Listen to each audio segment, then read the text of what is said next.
So like I said, I'm Michelle and I'm an alcoholic. My sobriety date is July 30th of 2007. And for that, I am eternally grateful. I have a home group. It's Any Lentz. We meet Monday through Friday at 12 noon on 210 A Street. I just wanted to say thank you to Miss Eileen. She was very helpful in getting this workshop going. And thank you to Andre and everybody else who helped to set up the chairs and the tables and pick up the coffee and bananas and everything. I'm super nervous. I don't know if you can tell or not. So the way that I found Father Bill, I like to listen to podcasts a lot. And one morning I was just sitting in my little area where I do my morning readings and stuff. And I was kind of searching through podcasts and I came across a podcast that said Father Bill W. And I thought, oh, that's interesting. And so I clicked on it and I kind of looked through, and he had a bunch of different podcasts, a whole series on the site. And so I found one that said Oxford Group Pamphlet, How to Listen to God, Two-Way Prayer. And I thought, I had heard that before, how to listen to God. And I think I was probably about 5 years sober. I had got the paper and I stuck it on a shelf somewhere and was going to get back to it later and never did. And so that morning I decided I think I was going to try to start doing that. And then literally 2 hours later when I got to my work, somebody sent me a text message of the Oxford Group pamphlet. And I was like, oh my God, I don't think that's a coincidence. So I started to do the two-way prayer, and I've been doing it since November, and it's been life-changing. And not all at once, but incrementally. And so I'm really grateful that I was able to, that God led me to find the podcast, and that all you people came here today to listen to Father Bill W. And with that, I'll turn it over.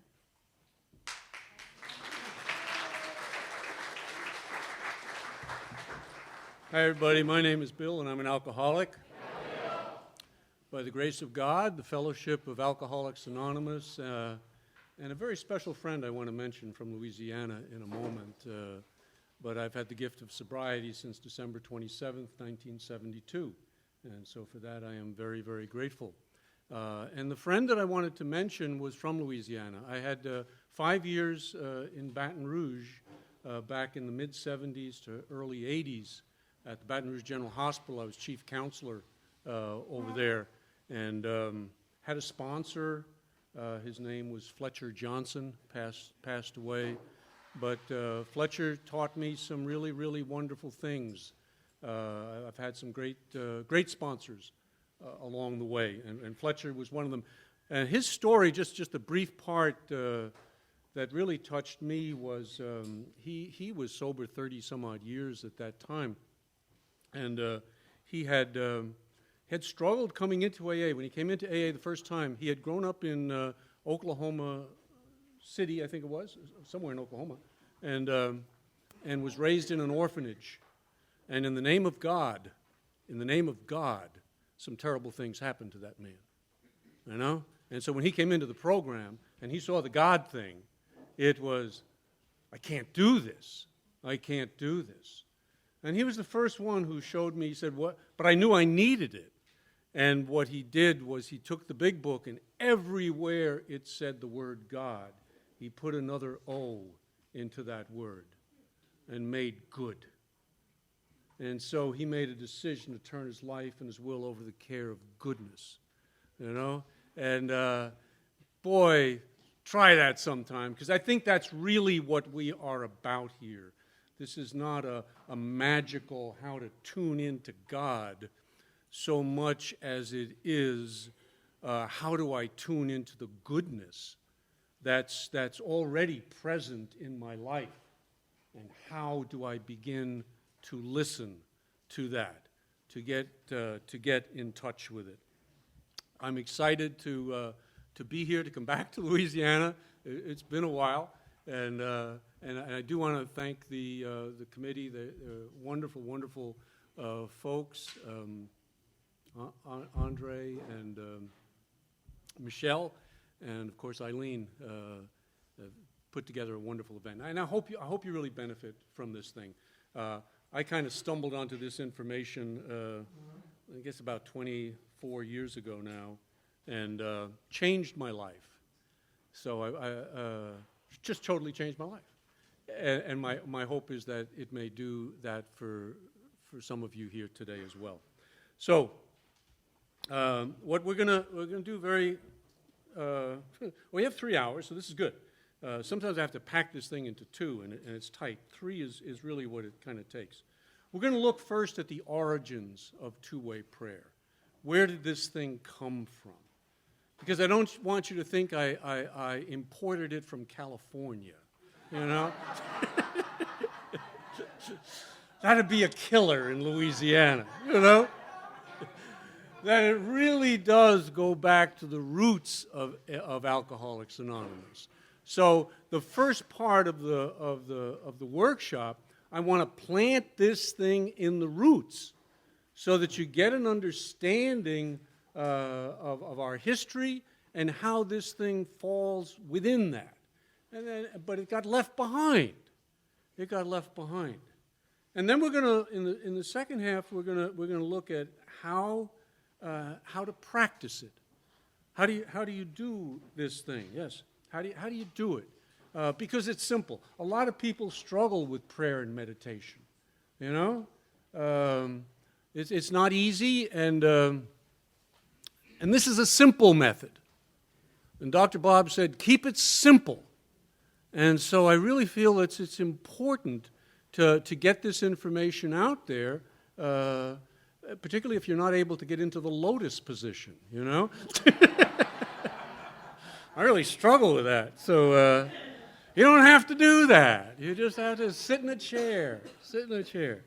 We're going to have a practice session in the second part of the workshop, because I think that's really important. If you don't leave here with the experience, it's not going to register.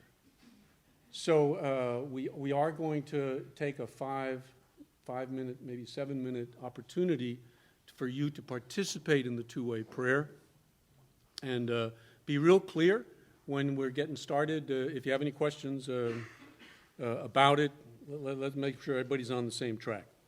And then I want to talk about how do you use this in your recovery. And I am sad to say it is kind of like a diet, and it is kind of like going to the gym. If you don't do it, it ain't going to work. I'm sorry about that. But it does take a minimal commitment to practice this, ideally on a daily basis. And I'm really talking 10 minutes. If you can devote 10 minutes a day to this, particularly in the early morning, it will change your life. I'm absolutely convinced of it. And then how to we're going to have time for some Q&A, but I'm real interested in what are some techniques that we picked up that are helpful for keeping you engaged in the process, because it's so easy to slip, you know. Okay, so that's what we're gonna do. Just a quickie on my background. Please forgive me. I was born in New York City. Nothing I could do about that. Came to the South as quickly as I could, you know, but took me a while to get here. Come from a long line of alcoholics. Every male member of my family was alcoholic. Did not miss one, either that or a drug addict, you know. And about half of the women were alcoholics. Just enough Al-Anons without program to kind of keep the system going, you know. My mother was a tremendous enabler. I had to stop taking money. When I got sober, my sponsor said, "You cannot take any money from your family." Oh, it was harsh, but but I did it, you know, because I think, I mean, you gotta go through stages of growing up, you know. Somebody asked, a psychologist once said, I'm really interested, when I was getting into the field, I'm really interested about learning about alcoholics and psychologically. What can you help me with that? He said, go get yourself any good book on child psychology. Because that's really what this is about. It's about growing up. And this is the stage of growing up spiritually. And what I've found is the two-way prayer thing is particularly effective for people who've been in the program for a while. And it's lost its edge. It's lost its edge. It came to me when I was 20 years sober. And I'll get into that. Anyway, so that's the family background. Some of you may have learned about family roles. That you're assigned a role. You're the scapegoat. You're the lost child. I was supposed to be the family hero. And in my family, it wasn't a hard assignment. But the idea there was you look good, so we look good. You look good, so we can look good. And that was the deal. So I was always trying to look good. But then at 12, I learned how to drink, and I loved it. So how do you drink and look good? That was my struggle. And it kind of brought me to schizophrenia. I'm not going to do my story, but I kind of went doing good things, but drinking. And it was stretching me further and further apart. These two drives within me. So I was in the Peace Corps, worked in West Africa, teaching trade school over there, till I got drunk and in trouble. Worked in Milwaukee with the Catholic worker group up there, helping alcoholics and homeless families, looking good, but then getting drunk and in trouble. Taught high school and had a young 14, 15-year-old girl give me my first diagnosis. Sent me a note. I'm insecure. Alcoholics were all insecure. So tell me how I'm doing. Yeah. Who stopped clapping first? That's that. Tell me how I'm doing. She wrote a note. Dear Mr. Wigmore, I think you're a very good teacher. I wish you didn't drink so much. Crumbled that puppy up. I finally was looking for a place where I could look good and drink for the rest of my life. So I decided I was going to become a Jesuit priest.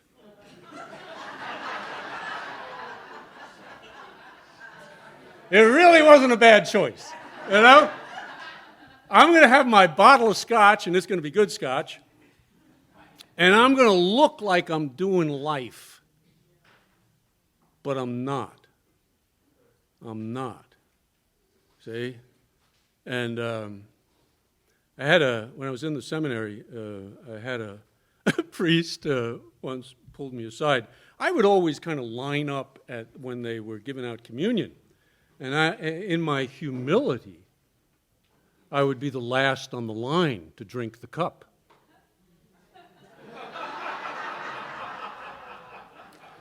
The old priest calls me aside. He says, Bill, I can't help but notice that your devotion to the blood of Christ far, far exceeds your devotion to the body of Christ.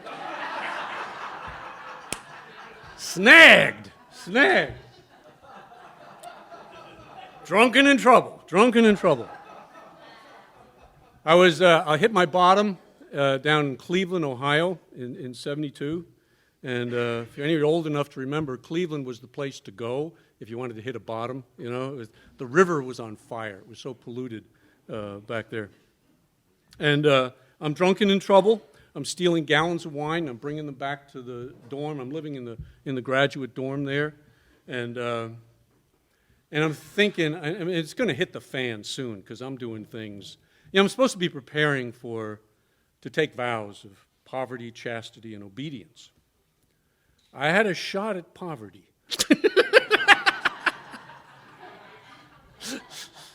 The others were not they just weren't going to hold, and I knew that.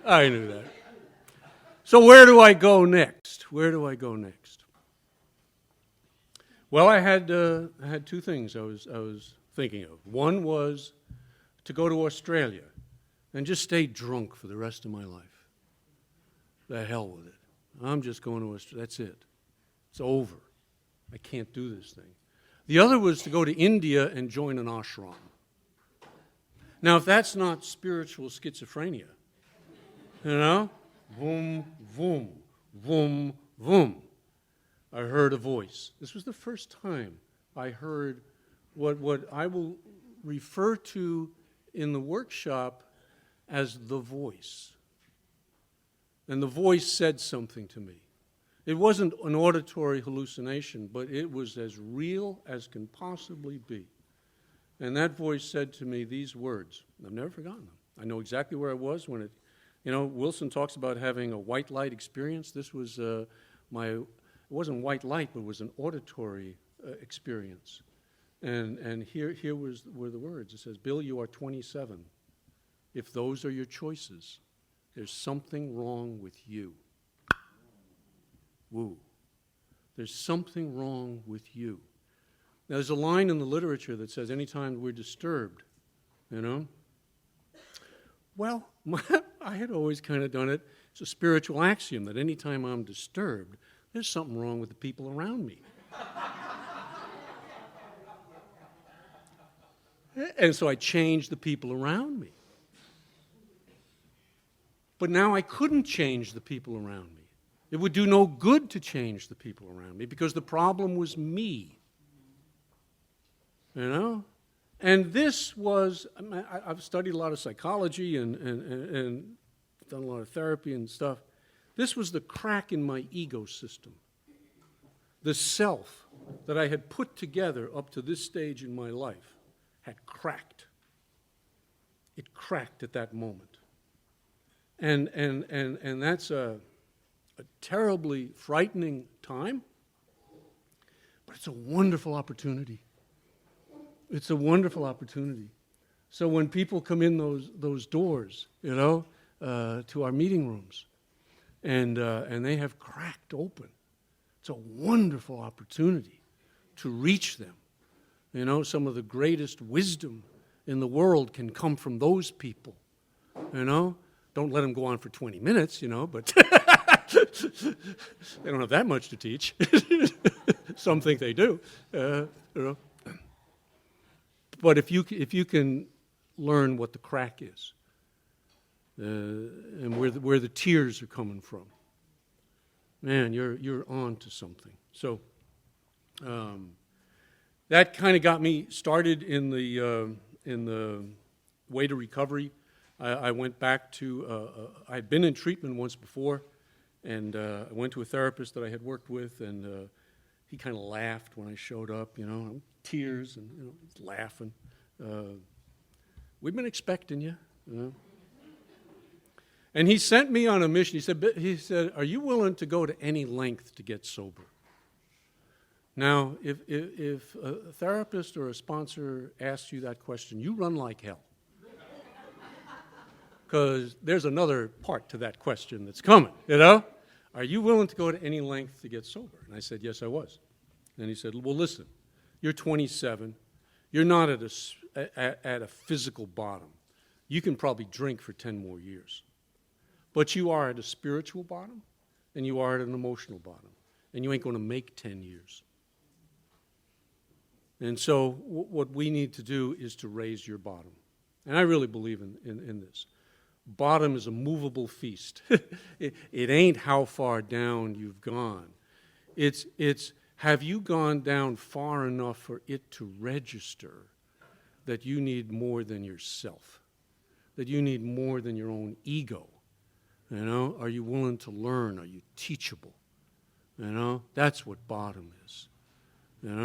And I remember over in Baton Rouge, I had two guys, had a group, about eight folks in the group. Two men sitting right next to one another.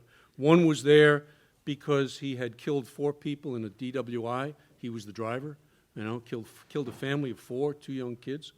And his lawyer said, it'd be a good idea for you to go to treatment. Sitting next to him was a guy who checked himself into treatment because he had missed his son's birthday party. He was drunk and missed his son's birthday party. He had grown up with an alcoholic father, and he swore, my drinking is never going to affect my kids. And it did. And that did him in. And you know which one got sober and which one didn't. You see? So it isn't a matter of what it's done. It's a matter of how does it register with you. So anyway, I got sober. What the guy said to me. He said, I want you to go and live on Skid Row for 1 year. And I want you to look every alcoholic and addict that you meet in the eye and you say, there, but for the grace of God goes I. If you can make that identification, we can spare you those 10 years. And for whatever reason, I was willing that day to go and do it. I checked into the Salvation Army in downtown Detroit. Don't recommend it. And the accommodations the committee gave me last night were much nicer. And I worked spot labor jobs, and I went to AA. And I went to AA. And I questioned, is this really where I belong? Is this really for me? Am I really that bad? See, there are voices in our heads. See, people question, God speak to me? You got a voice in your head that's an addict. Does that voice speak to you? Damn right it does. You ain't like those people. You don't need that. You got 20 years now. A little wine ain't going to hurt you. I can even quote scripture, a little wine for stomach's sake.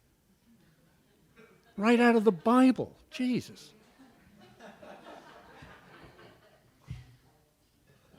You got a critic who lives in your head? You got a critic who says terrible, terrible things to you? I did, and still do. Still do. When I was in therapy, a therapist asked me a question. I've never forgotten. He said, Bill, what would you do to somebody who said to you the things that you say to yourself? I said, I'd kill him. He said, good morning. What the hell have you been doing with your drinking? You're killing yourself. Alcoholism is a form of suicide. I really believe that. I really believe that. So, anyway, got sober, 20 years, working the program, good little boy, doing it right, studying my steps, doing my things, become a therapist, work with people, try to help them. 20 years sober, I'm flat and dry again. The juice has gone out. The energy's gone out. And it was then that I hit my second bottom, all right? I think there's a third coming up somewhere, but it's still in the future. I don't think we ever get done with this. But the second bottom came at 20 years sober. And I just knew that another round of going through the steps one more time, it was like a hamster on the wheel, go around. No, it's not going to work. One more time of 90 meetings in 90 days was not going to do it for me. That the work that had to happen was deeper than that. It was deeper than that. I'm telling you, when you are ready, the universe has a way of responding. It's just there. And so a series of things happened to me. I'll go through them quickly. Because they all within about a maybe 2-3 month period. First was, you read that and then we can go on. So we're going back. We're going back to see where we came from, all right, because we may have forgotten, all right. Where's my thing? Oh, dear. I don't have it on this set of slides. Okay.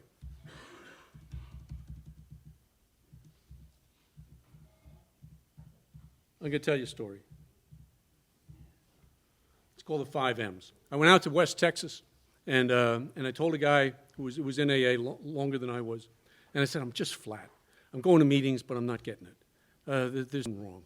There's something missing. And he said, did you ever hear the story of the 5 M's? The story of the 5 M's. I said, no. He said, well, it's the story of spiritual institutions. And this story is one of the most important stories that I ever heard. So bear with me. Maybe it'll help someone. He said the 5 M's, it starts with the man. And the man could be, it's a story of spiritual institutions. What happens to them, all right, along the way? Starts with the man. The man could be Jesus. The man could be Buddha. The man could be Bill Wilson. That man has a spiritual experience. God touches him. He touches God. It's an encounter with the divine. All right? You want to get energy? Have an encounter with the divine. You're going to be blown away. All right? Moses on the mountaintop. Jesus in the Jordan comes up, the sky opens up, Buddha under the tree, all right, pondering the problems of life. Bill Wilson 4 times detoxed in a year and a half, and at a bottom, and God, if there is a God. And the room lights up with a great white light, and he felt the presence. So the first M is the man. Forgive me, ladies, all right? Just take the M, turn it upside down. Woman, all right? This is West Texas, okay? They're really, we got work to do out in West Texas. All right, so the man. The second M is the message. So the man comes back with the message, and the message is, who are you? Because you ain't who you thought you were. You see? You ain't who you thought you were. You're a child of God. All right? Now that's a mind blower to the ego. The ego thinks it is God, and therefore you are God. And that line in the big book that says, we had to stop playing God, is right on the money. Because psychologically, when you get down to it, that's our problem. That is our problem. So the message is who you are. And that message is transformational. It changes you. Or at least it has the potential to change you if you will pay attention to it. All right? So the message. And that message then attracts other people because they're looking for hey, what happened to you? Just like Bill and Ebby, you know? He looked at Ebby and said, this is not the same Ebby. And Bill was hurting and wanted what he had, you see? Wanted what he had. How did you get it? How did you do it? And that begins to open up that space, you see? That space inside of us that's longing for God. Longing. You know, just like we're craving for a drink, we're longing for that experience to make sense of life, you know, to make sense of it. The movement, like attracts like. People start coming. How did this happen to you? And so you have Jesus and the disciples. You have Buddha and his monks. You have AA and the first 100. Theoretically, actually 40, but we do tend to exaggerate, you know. I won't go there.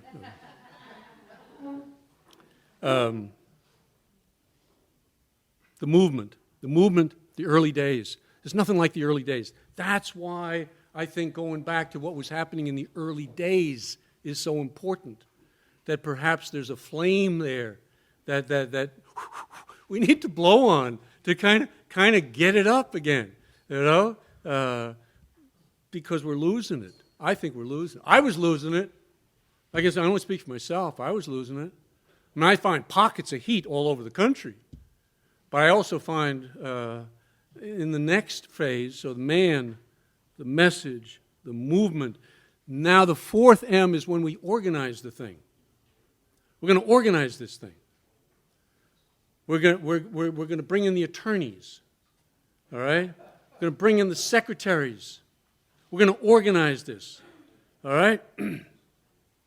So that no one messes it up. Wilson said they collected the rules and regulations for people to come into AA. They collected them from all around the country. He said nobody could get in. Each little group had set up standards. Nobody could get in. And what's wrong with this thing? You know? But it's really about who's in charge. See? The fourth M is the machine. You got to organize it. So you need a machine to organize it. So we have the central, the central committee. Some 12. AA is a little better than most 12 steps. You can have other literature. Some 12-step fellowships, it's only conference-approved literature. It's only conference-approved literature. Boy, that's going to kind of stunt your growth. You know? Try 20 years of that, you know? And you're going to be hungry for something else, which is what the big book says, for God's sakes.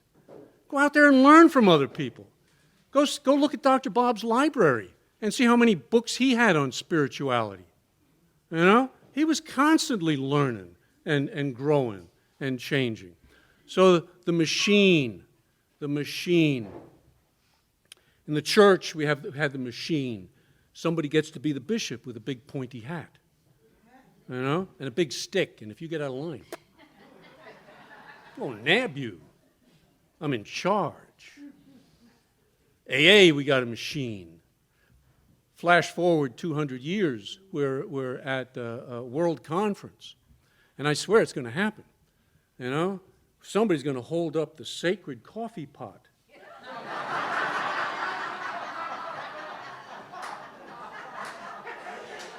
That Dr. Bob and Bill Wilson drank from.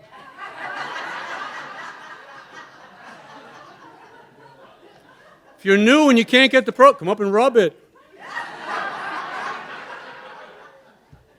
Power. This is where the power is. They will hold up the ashes of the first 100. The cigarette ashes. Not to desecrate Lent, you know, but put them on your forehead, you know. Make a big A in your... The machine. It's the machine. It's trying to grind out the message, you see? You see, it becomes mechanical. And spirit is not mechanical. Spirit is elusive. And so, you want to control me? Watch me disappear. Watch me disappear. So, the fifth M is the mausoleum, the monument. Why? Because it's dead. So I ask people, have you been in a dead church? Damn right. You've been in a dead AA meeting? Yes, I have. I have. It's dead.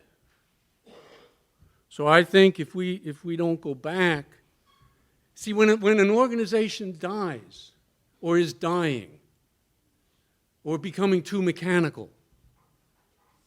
See, a woman, God bless her heart, she's a sweetheart. She sent me the 12-step rosary.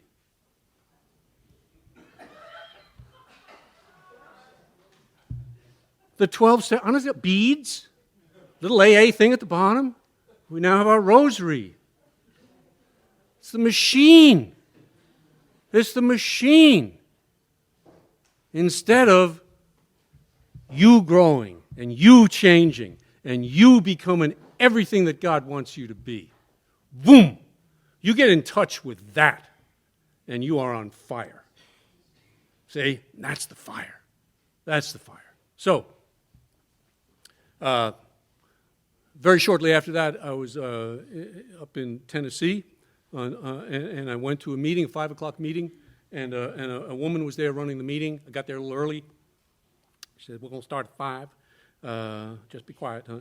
She's there playing solitaire. It's one of those dens of iniquity, the AA clubhouse. I was warned. I had a very tough sponsor. Do not go near an AA clubhouse, you know. Dens of iniquity. It's back in the 70s, all right? There are, many of them do have those back rooms where, you know. Anyway, she's back there playing cards. And I swear to God, this is a true story. 5 o'clock comes around. She keeps playing cards. And she says, "Hi, everybody. My name is Mary. I was an alcoholic, and I'm going to lead your meeting tonight." Thank you for opening your mouth like that. Thank you, thank you. That's exactly what my mouth did. It dropped down to here. I said, "Oh, my God, the machine is here. We're going to have a meeting, but we're not going to have a meeting." See? Third part of this story was very soon after that. I am in Oklahoma City, and I meet, I go to a guy's house who people say I should go see him, and he was a student of the Oxford group. He was the archivist for the state of Oklahoma, and AA archivist, and he collected books on the Oxford group and early AA and kept the records of AA in Oklahoma. And I spent 3 hours with him that one night, and I left there with a stack of books on the Oxford group.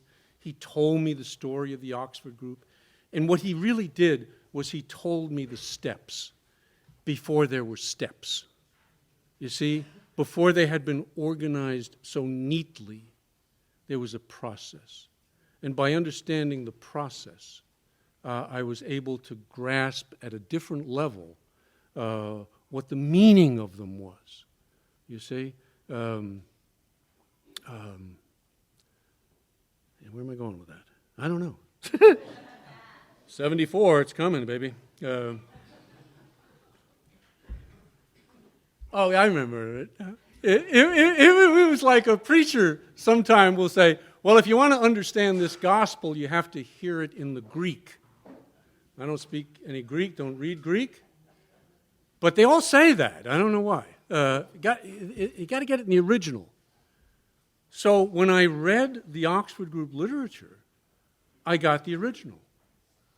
And they were right. That if you can get away from the mechanical end of things and get down to the essence of things, then you're going to get it. You see?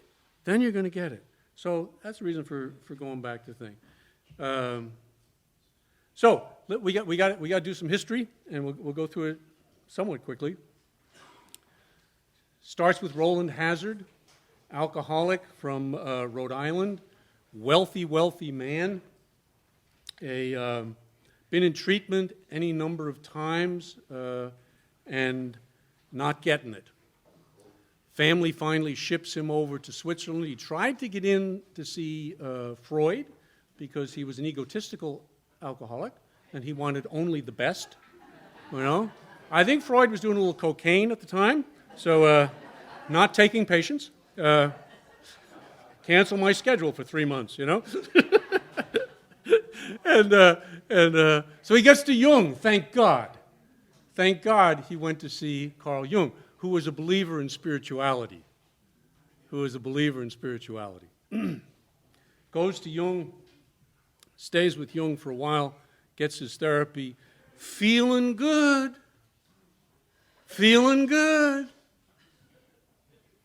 Too good. Leaves, falls on his face. Goes back a second time and asks Jung, "Will you help me?" And Jung said to him, "My friends, I'm afraid you are hopeless."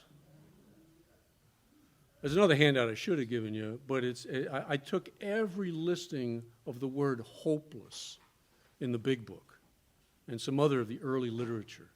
This is the message of step one. The word is not there, but this is the message. You know, that I am hopeless by myself. In and of myself, I am hopeless. That's the message. We were hopeless men and women. We had a hopeless condition. The doctor said to me, I was hopeless. Now, this is critical. This is critical because what recovery is about is the ego, the all-powerful, godlike ego, coming up against a brick wall and being shattered. That's that opportunity I was talking about earlier, hey? That chance for change, that chance to shift inside. We'll get into that in a second. So anyway, he goes to sees Jung. Jung says, Val, no, I can't accept you as a patient, you know. I tried, and I'm very good. I'm very, very good, you know. But it wasn't good enough for you, you know. Well, he says, well, what can I do? He says, well, the best, I have heard of people who change, alcoholics, it's stories told. Perhaps a religious environment is the greatest opportunity for this to happen. Roland says, oh, thank God, I'm an Episcopalian. Jung says, no. We are not talking about processions, you know, which you do very well. We are talking about transformation, or, you know. But put yourself in a religious environment and basically pray for a miracle, pray for that transformation, pray for that psychic change, as it talks about in the big book, and that is what Roland did. He went and he joined the Oxford group, and we'll get into a little bit about who they were. And so he's sent on a spiritual quest. You know, you've been sent on a spiritual quest. You know, put it in that framework. You know, that's what you've been sent on. You know, a spiritual quest, like a vision quest. You know, to transform your inner life and then your outer life. All right? So that's what he does. In the handouts, you've got a green sheet. I want you to open that. When Wilson was in the hospital, they gave him a book called Varieties of Religious Experiences. It was required reading in the Oxford group. And Wilson was in the Oxford group. He was about to become in the Oxford group. He had started it. And so he reads this book because he's trying to understand the transformation or excuse me, not the transformation, the white light experience that he just had. Okay? So here's the quote from William James. William James, we got him here a little later.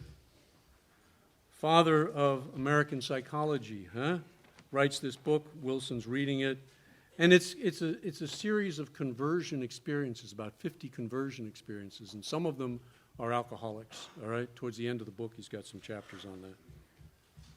So here's what James writes: to be converted. Now, when I was a therapist, see, this was my job, was to help you have a spiritual experience. It's my job. If you're a sponsor, I think that's your job. You know, ultimately, that's your job. Help this person have a spiritual experience so that their reliance is upon God and not upon you. See? All right. Here's his definition of a psychic change, a spiritual experience from James. To be converted, to be regenerated, to receive grace, to experience religion, to gain an assurance, to hit bottom and start recovery, are so many phrases which denote the process, gradual or sudden, by which a self, hitherto divided, a divided self. See? You think you're one self. You're not. You know? I'm not into multiple personality disorders, but we have many selves within ourselves. All right? And how do I get in touch with the true self, the real self? That's the journey. All right? So there's this divided self, by which a self, hitherto divided, consciously wrong and inferior and unhappy, that's us, becomes unified and consciously right, superior, and happy. How? In consequence of its firmer hold upon religious realities. In consequence of a firmer hold on religious, and we might today say spiritual, because don't confuse you with doctrine and dogma. It's not about that. It's that power, it's that 100,000 volts of electricity that God generates that I can't generate. You know? So by my relationship to that, this is where I think two-way prayer comes in. See? Okay. Big book talks about this fourth dimension of existence. All familiar with that, right? A nice quote there. We were rocketed into a fourth dimension of experience of which we had not even dreamed. That's the process. We say it can be gradual or it can be sudden. But it is the process. And it comes through your experience. They changed the word experience to awakening. Shortly thereafter, Wilson, there's a lovely quote, I don't have it, but he says he wanted to change it back. Because he says experience is where it's at. You can go on awakening forever, and isn't that nice? No, have an experience, because an experience is going to change you.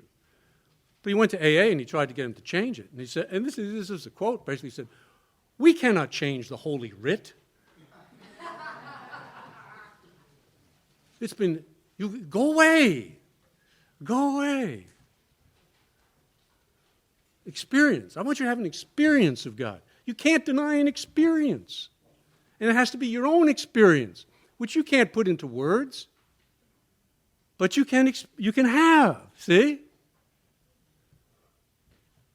Jung was asked, do you believe in God? He says, believe. I know.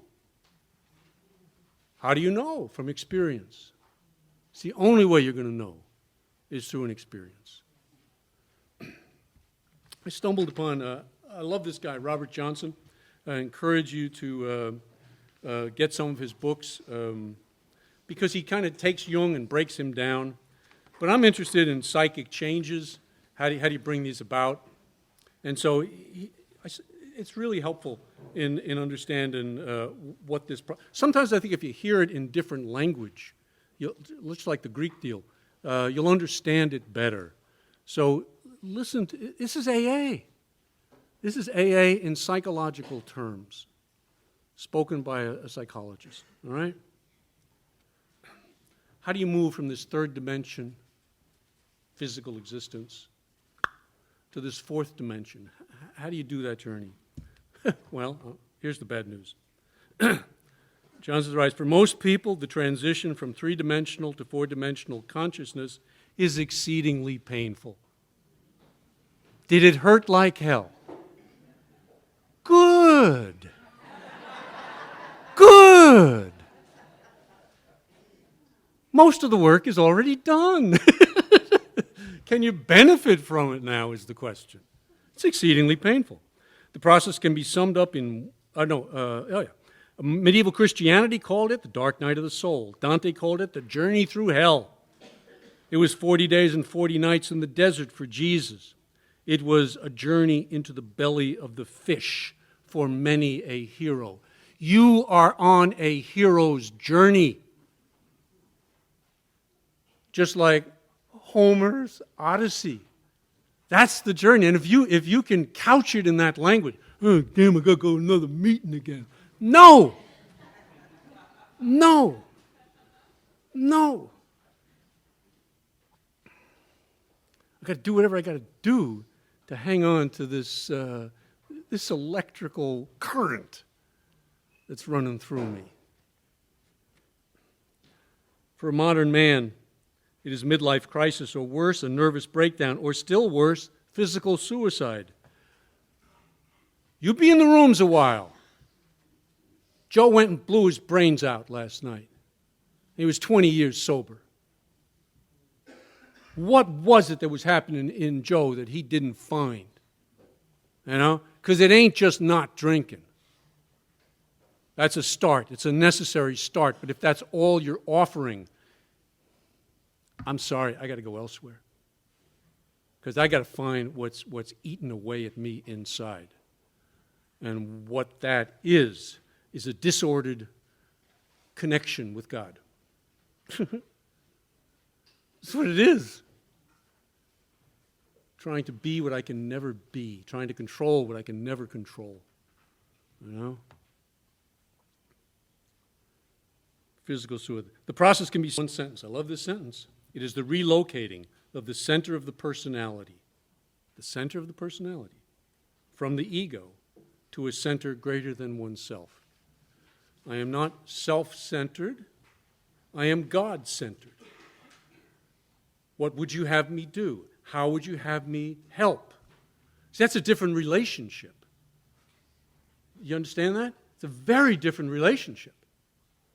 It's rightly related to the world, to God, to my place in life. And that's what it's about. Getting that right relationship. See? And we suffer from ego inflations or ego deflations. You have to have an ego. If you don't have an ego, you're psychotic. A lot of times we hear in AA, ego bad. No? Have an ego or you're nuts. All right? The right question is, what shape is your ego in? You know? Is it there to serve? Is it rightly related to God? Or is it trying to play God? Is it manipulating God? See? And you will find it. You will find it doing that. It's either going to inflate, I'm the greatest thing on the face of the earth, I'm the worst piece of crap that ever walked on the planet. And we shift. We get diagnosed bipolar frequently because the alcoholics are comfortable with either one. I'm wonderful. I'm nothing. Boom, boom. Catch me which day you catch me, you know. But it's going back and forth between those two instead of a human being rightly related to God and to others. We'll get into that. Okay. So this is the relocating of the center. This superpersonal center has been variously called the self, capital S. That's Jungian terminology. The Christ nature. See? Christ was not Jesus' last name. Hate to tell you that. You know?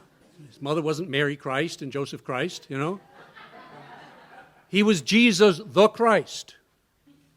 And that means that this man was so in touch with God that God could come through him, could flow through him with nothing to get in the way. You know, so do I have anything in the way? Am I blocked? Am I blocked? When we get to the Oxford group, hopefully, quickly, Bookman, who started the Oxford group, said, I work with constipated Christians. It's a lovely phrase, you know. Constipated Christians. See? There's no flow. Got to get in the flow. So it's called by these various names. This relocation, listen to this one. This relocation appears to be death when viewed from the perspective of the ego. Ego looks at it and says, you do that? I'm the hole in the donut, is the thing that we, what will become of me? Me! We're very attached to this me. Thomas Merton said something wonderful. He was asked about heaven. Hang on. He said, one thing I know about heaven, there won't be much of me there. Not sure I want to go.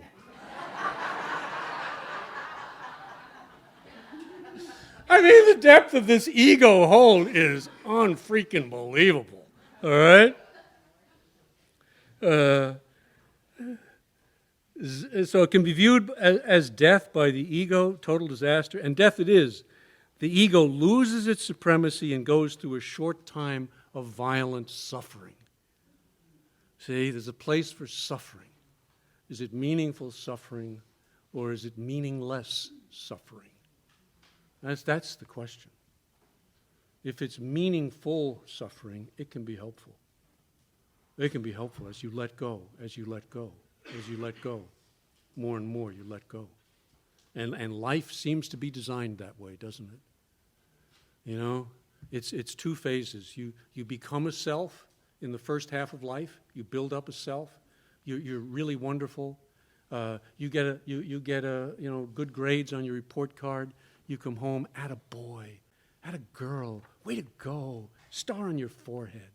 If you're 45 and you're still looking for that, hey, you missed it. You missed something along the way. Yes, build up an ego. You are special. You are wonderful. You know, but so's the guy next to you. So's the guy next to you. And that's the lessons of the second half of life, where we have to let go. It ain't easy. It ain't easy. Let go of things. Let go of them. Collect them, let them go. That's the maturity, see? So back to suicide. When someone threatens suicide at this time, I caution him that he must be very careful to do it without harming his body. You can meditate on that one for a day, hey? When I went into treatment the second time, at a really tough-ass therapist, introduces himself, says, they're recording. Hi, my name is Ted. I'm going to be your therapist, and I'm going to kill you.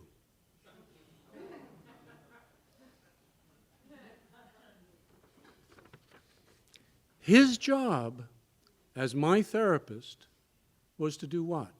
To kill the self that's killing myself. See? You got a true self in you, and you got a false self in you. And most of us spend most of our time in that false self. All right? Okay.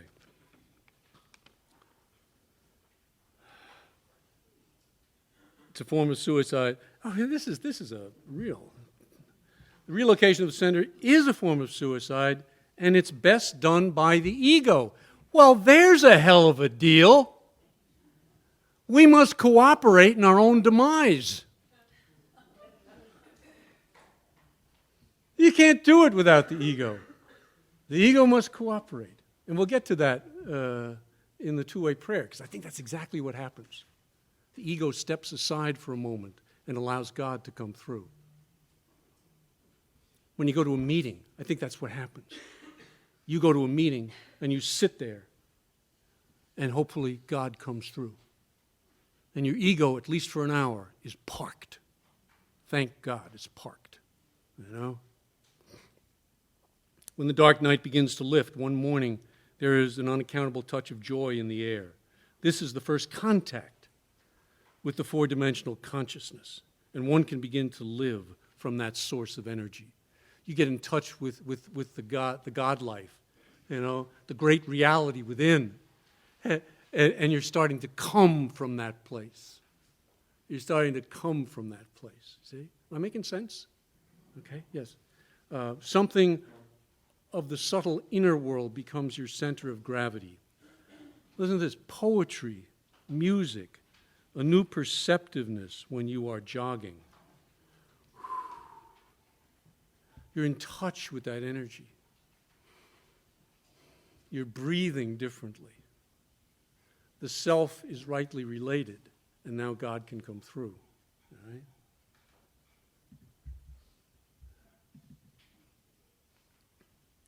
Less worthy channels for this new energy are, and this is important, fanaticism, religious fanaticism.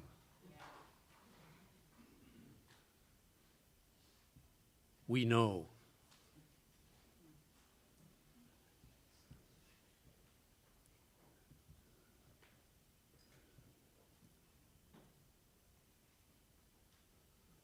AA fundamentalism. Sorry, guys. Run me out of town. But there's a danger of that. There's a danger of that. See? Dictatorial religious beliefs and ego inflations of all kinds. This is dangerous stuff I'm talking about here. Somebody said something I really liked. He said, the only thing more dangerous than religion is no religion. Religion is dangerous stuff, and you can get it wrong. And when you get it wrong, look out. When you get caught in one of those 5 M's, you know, look out. And AA can be dangerous stuff, you know? We make our sponsor into God. That's dangerous stuff. We turn the big book into the Bible. That's dangerous stuff. You see? We turn the Bible into God. That's dangerous stuff. It's dangerous stuff. Make no mistakes about it, you know?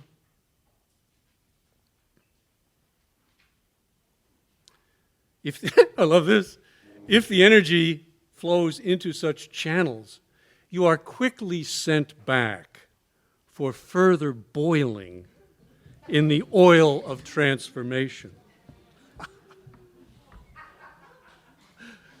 I imagine this pot, you know, and God puts me in it, and I boil. Had enough? Yes! Feeling pretty good now. Thanks, fella. I'm back in charge. Watch the ego build up again. Watch it build up again. You give me 6 green lights in a row.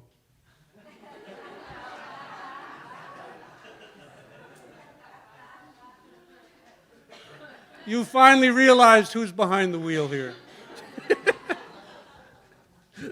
All right. I hope that's worth.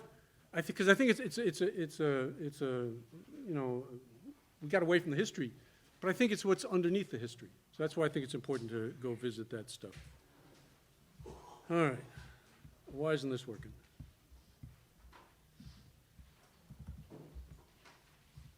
Okay. Back to Ebby Thatcher. Ebby Thatcher, drunk, gets hooked up with the Oxford group. Some guys come and rescue him, Oxford group guys. He's going to jail for a while. They say, hey, give him to us. They take him. Roland Hazard is part of that group. And they stick him in a mission in New York City, and he's there for 60 days. It's an Oxford group kind of program. And part of their deal was go help other people.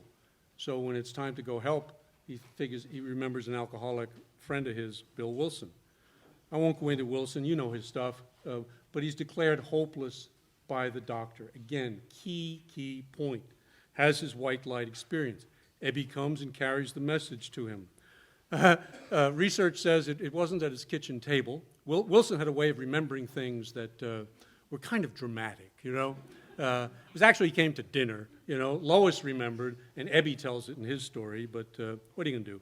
We got what we got. We'll stick with the pineapple juice and the thing in the kitchen. It's a lovely scene. We'll skip through James. So Sam Shoemaker. Shoemaker is the head of the Oxford group in the United States. He's an Episcopal priest and an author, prolific author. In 1933, this is not too well known, he led a group of people to Akron, Ohio. And they did a deal in Akron where they took over all of the Protestant pulpits in town, and many people came, and a team of about 60 people came, including Frank Bookman, and they brought the message of the Oxford group. I mean, can you imagine if we brought the message of the 12 steps, you know, and were really given free rein to go out there and talk about what this transformation is about? Well, that's basically what happened. A guy named Harvey Firestone, his son Bud had gotten sober in the Oxford group, and that's why he wanted to bring this team to town. Well, Dr. Bob was in the audience. See, Dr. Bob was in the Oxford group for 2 years prior to Wilson's coming to town, you know, but he wasn't staying sober. All right? Now, so here's Shoemaker working with now Wilson in New York, and he had already indirectly touched the lives of Dr. Bob and Ann out there in Akron. So these seeds are being planted. Wonderful statement that Wilson said. He got steps 2 through 11 directly from Sam Shoemaker. Where do we learn about moral inventory, amends for harm done, turning our will and our lives over to God? Where do we learn about meditation and prayer and all the rest of it? The spiritual substance of our remaining 10 steps. So that's not 1 and not 12, but 2 through 11. Came straight from Dr. Bob's and my own early association with the Oxford groups, as they were then led in America by that Episcopal rector, Dr. Samuel Shoemaker. So, you want to learn about the steps? Go back to see how they were done in the original. So who's this Frank Bookman dude? Well, he's a Lutheran minister. This is back in the early 1900s, and he gets a resentment. See, we wouldn't be here today without resentment.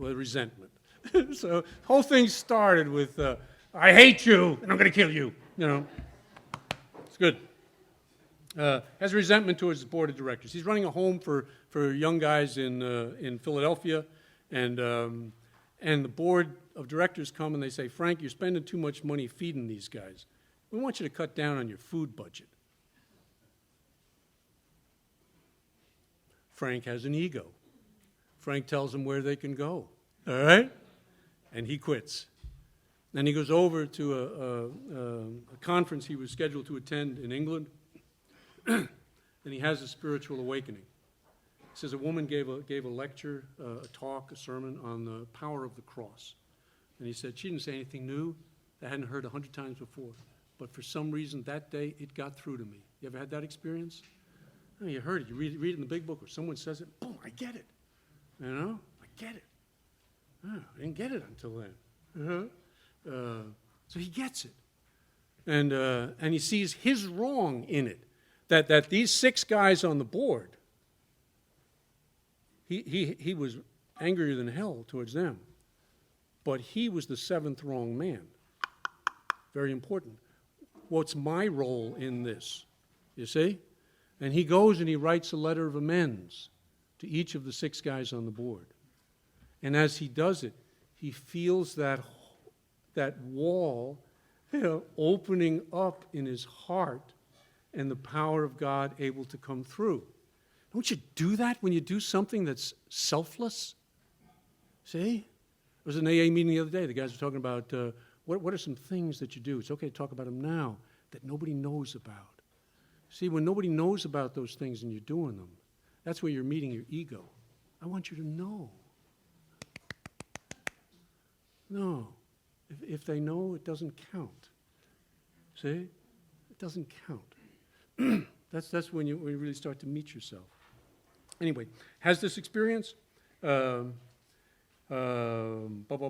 Meets a guy who's at the conference, and he tells him what just happened. And the guy says, I got some people I hate too. Maybe I'll try this. And he did it. And he changed. So this thing about changing people is really what the Oxford group is about. How do we change people? It's not going to be another social program. All right? It's not going to be that's not what's going to change. People have to change in their hearts. And they have to change one person at a time. See, if it gets too big, look out. It's going to get watered down. I almost promise you. We want you to come. We care about the numbers. Don't care about the numbers. Care about that one person you can change. That's what you're sent to do. Anyway, he's into this surrender thing. The steps are kind of forming. He makes amends. He carries the message. And he starts an experiment. And he starts them at the universities. And he goes to Princeton, to Penn State, eventually over to Oxford. They're a little bit more receptive to him. And I want to ground this thing in World War I. The period when Oxford Group kind of really hit its high mark was the period between World War I and World War II. And what Bookman was convinced of is that if there is not a new kind of Christianity, there's going to be another war. There's going to be another war that we have to change. And the way we change is to own our own stuff. And so to go to the, like the French and the Germans, and to own your stuff. Yeah, you Germans did a lot to my family. And they're sitting over there, and your bombs did a lot to me. And so they get together and they share their grief. And they said, we got to stop killing one another. We got to find another way. What's God's will for you? What's God's will for me? You know, in this. I went to one of their meetings. They still exist. They're over in Switzerland. And there were people from Sierra Leone. I'd been in Sierra Leone in the Peace Corps. And some tribes from Sierra Leone were coming. Why? Because they had just been through a 10-year civil war where brother killed brother. And the hate and the damage and the destruction that was done to the little kids was unbelievable. And they got with one another and they shared their common humanity. And they apologized to one another for their part. Okay? There was a group of Indians from Canada who were there at that conference.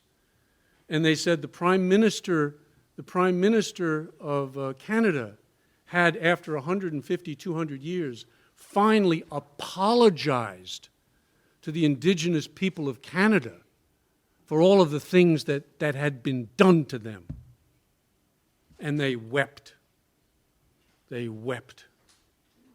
See, now there's a chance to come together. Now there's at least a chance to come together. So that was what Bookman was convinced of. You know? If I change people. Well, who needed changing? Alcoholics. Man, we needed changing. And so they came to the group. They joined the group. But Bookman wanted to change the world. Bill Wilson only wanted to change alcoholics. See? Only wanted to change alcoholics. He'd go to an Oxford group meeting and say, got any drunks here? Those are the people I want to talk with. It was first known as a first century Christian fellowship. And that's what kind of got me back into the church, because I was away from the church for 20 some odd years. You know, okay, if this thing is a first century Christian fellowship, what was first century Christianity like? And I went back and I started studying scholars who had written about that. And it wasn't about doctrines and dogmas and who's going to hell and who's doing this, that, and the other thing. It was about, look how these people love one another. That's what it was about. Look how they take care of one another. Okay? That's what it was about. And that was what had the power to touch human souls and to transform. Because everybody's looking for that. We're all looking for that. You know? And we need to find it. All right. How do you change people? Bookman was asked this, and he kind of put together a quick cheat sheet. Gain their confidence. Gain their confidence. See? Gain their confidence. I'm not here to sell you something. I'm here to help you find out what's in you. And I'm gonna confess to you. I'm gonna confess my own sins first. Let me tell you where I was out of whack. See, this fifth step stuff ain't just one-sided. You know? It's sharing your own weaknesses when you're hearing the new person share theirs. Confession. We confess to one another. Conviction. You get convinced that this is what I need to do. Conversion. The change happens. This transformation happens. And then conservation, continuance is another word. You keep it going. What were the principles of the Oxford group? 4 things. Honesty, purity, unselfishness, and love. That was the program.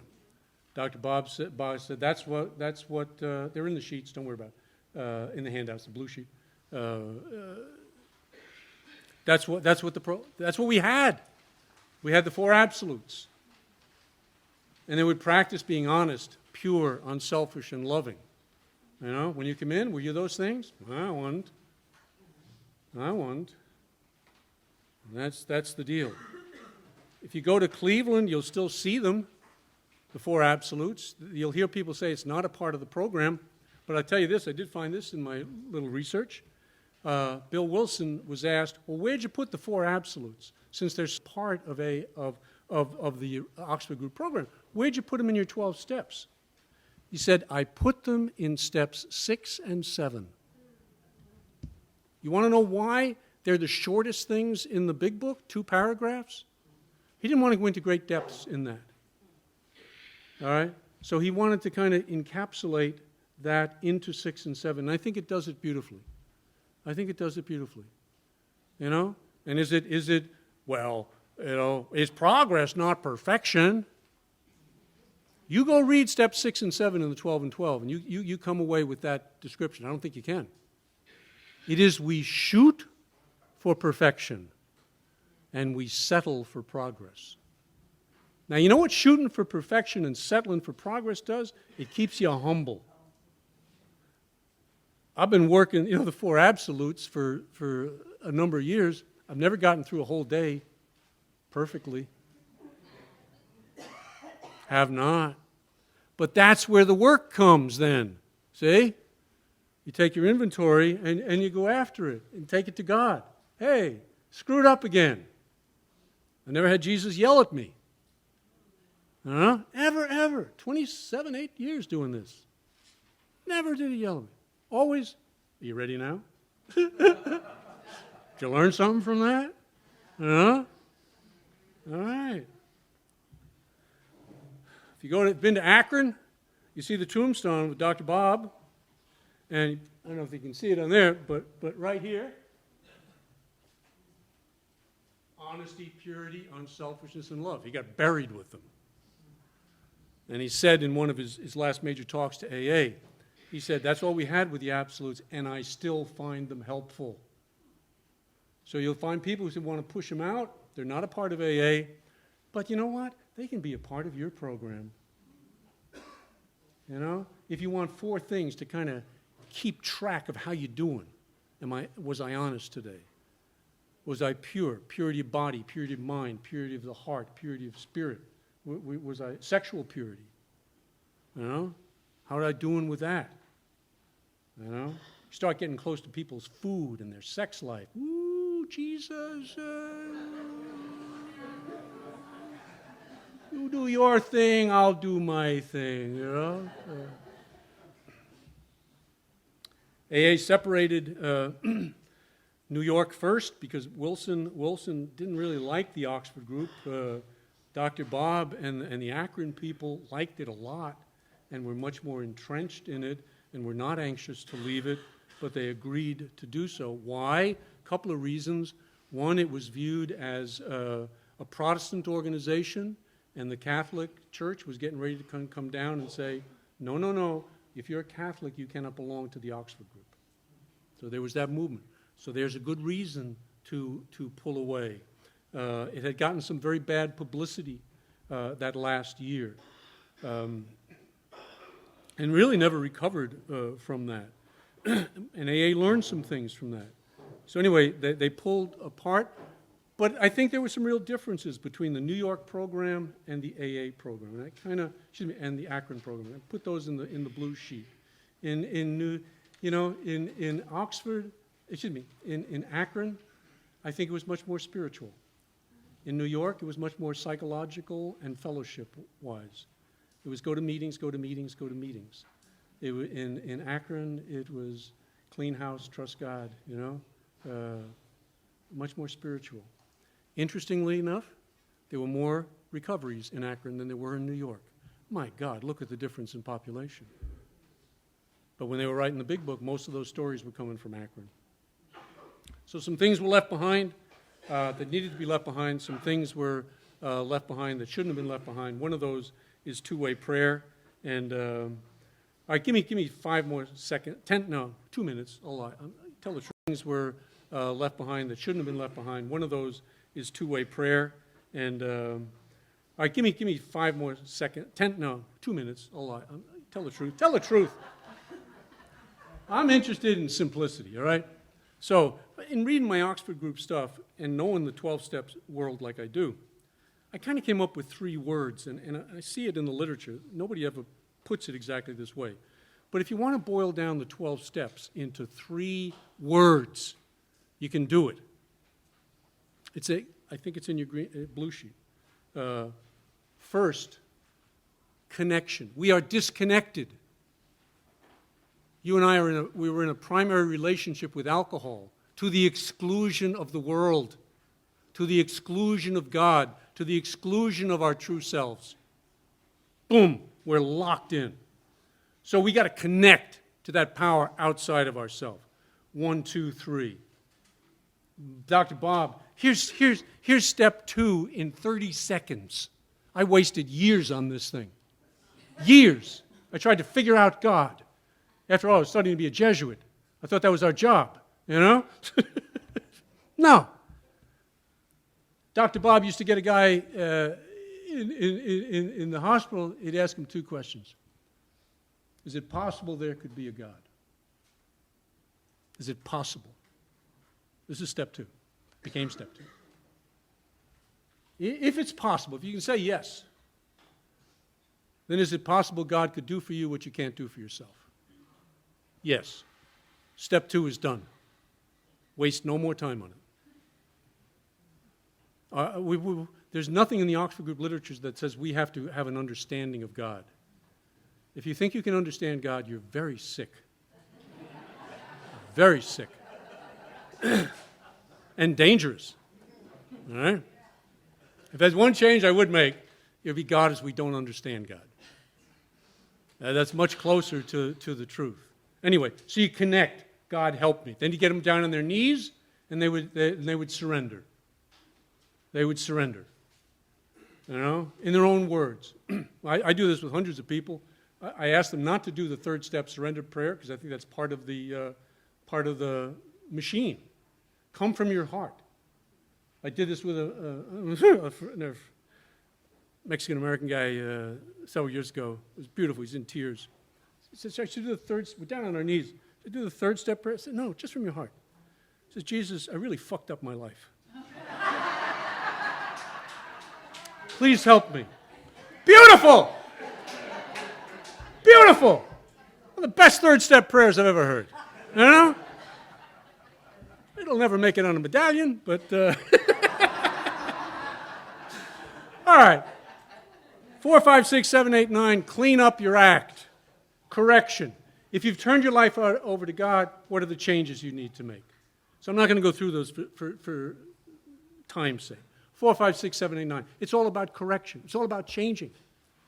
You know? So I do the inventory. I share it with another person. They did the inventory by using the 4 absolutes originally. That was all. No 3 sheets and all that stuff. Where you been lying? Where you been impure? Where you been selfish? Write that. Ask God to help you. Show it to you. Make the amends.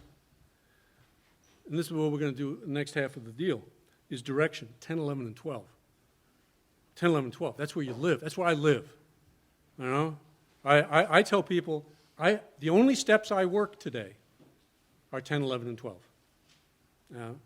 Some people take exception to that. Here's what I've found. There is not a principle in the first 9 steps that is not present in 10, 11, and 12. But it keeps me out of that monkey wheel of, the hamster wheel going round and round. 10, 11, 12. You watch in 10. You watch. One of the pioneers said, you watch and you pray. That's from Scripture. You watch and pray. Jesus would watch and pray. And what he said is, if you don't watch, step 10, you don't know what the hell to pray for. So you got to watch. So part of the 2-way prayer is watching yourself. And then bringing what you see to God for help. Watch, pray. 12 is act. You get guidance, act on it. Okay? We are going to take about maybe a 15-minute break. Let's get back at 20 minutes to 11, if we could. 20 minutes to 11. Thank you all.